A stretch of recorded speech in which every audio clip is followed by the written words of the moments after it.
কাজ, তাই না দেবী রাধা? আপনি আমার গায়ে রং দিয়ে আমার সাথে এমন ব্যঙ্গ করলেন, তাই এবার আর রং খেলা হবে না। আপনারা সবাই মিলে আমার সাথে ছলনা করলেন না, আমাকে রাগিয়ে দিলেন, তাই না? তাহলে এবার দেখবেন, এইবার দোলের উৎসবে তারকাতে রং উড়বে না, বরং শুধু ভস্য উড়বে। আর এটা আমার প্রতিজ্ঞা, আমার প্রতিজ্ঞা, আমার প্রতিজ্ঞা।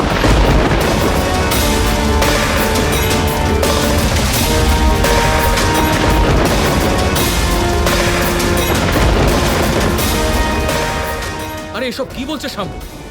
রঙের বদলে ভস্য? এটা তো নিশ্চয়ই কোনো অনর্থের ইঙ্গিত।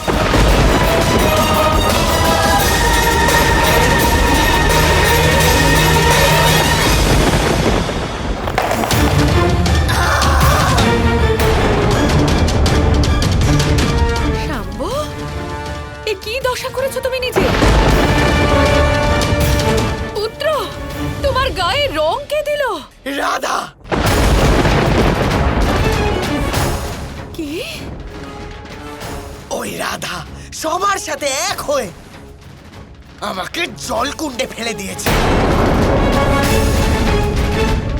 সমগ্র প্রজাদের সামনে এরকম ব্যবহার উচিত হয়নি।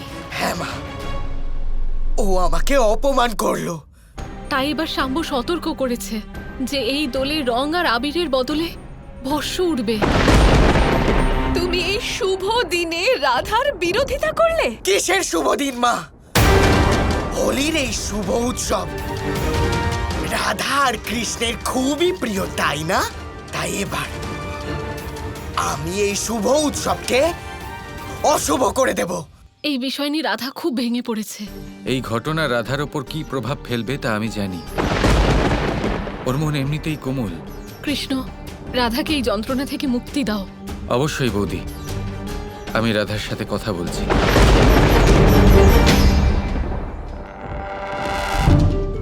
এইবার দোলের উৎসবে তারকাতে রং উড়বে না, বরং শুধু ভস্য উড়বে। আর এটা আমার প্রতিজ্ঞা। শাম্ভু যা বলেছে তা যদিও করে বসে, তা খুব বিধ্বংসী হবে। না না, আমি দোল খেলবো না।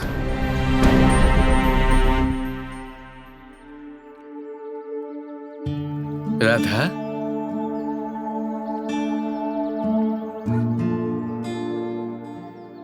কি ব্যাপার?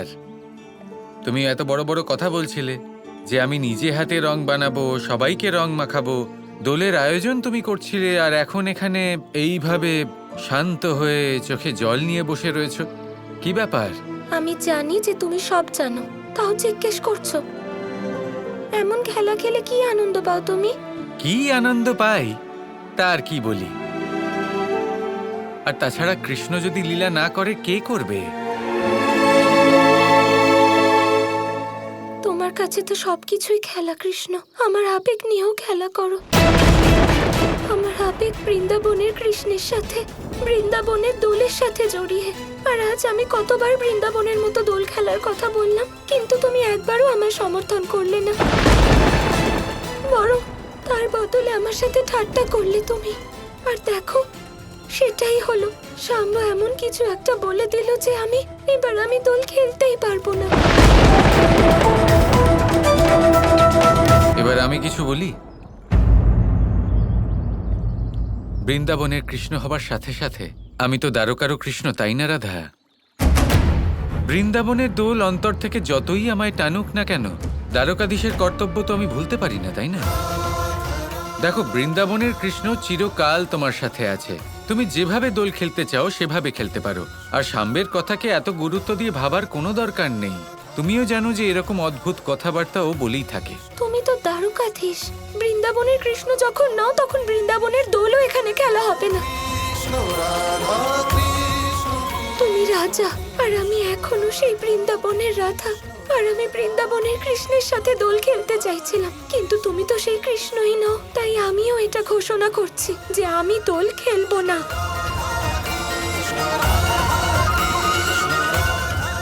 তারকার মতো দোল খেলো দ্বারকাধীশ। এইসব তুমি কি বলছো রাধা? আমার কথাটা বোঝার চেষ্টা করো। আমি কিছু শুনতে চাই না কৃষ্ণ।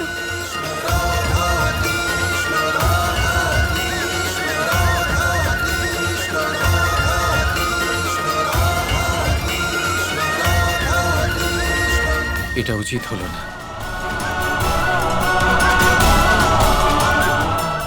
আমার কথা না শুনে না বুঝে এইভাবে রেগে যাওয়া,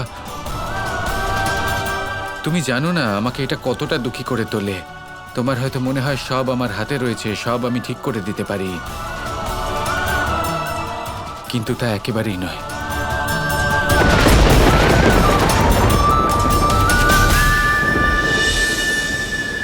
সব কথা বোঝানো যায় না যে, যায় না বলা রাধা, সময় তা বোঝাবে।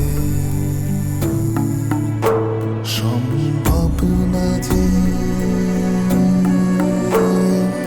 হয় কবু,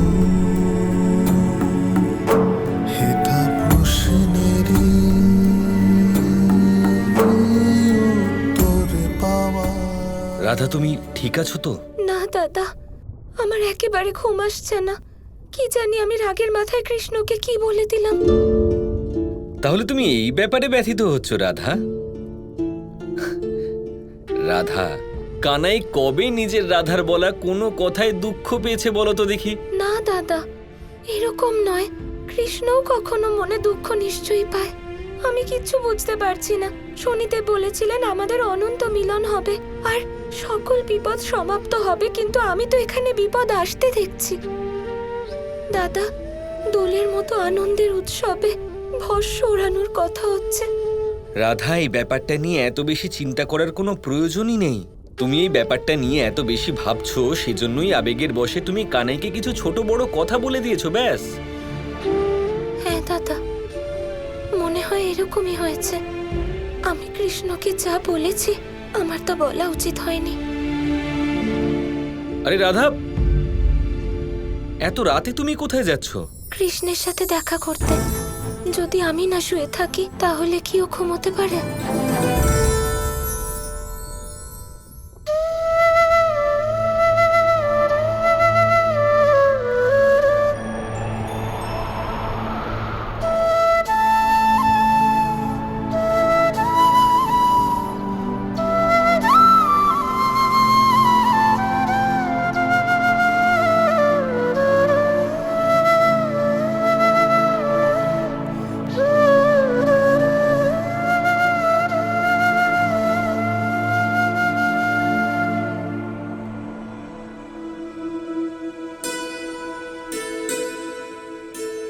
আমায় ক্ষমা করে দাও কৃষ্ণ।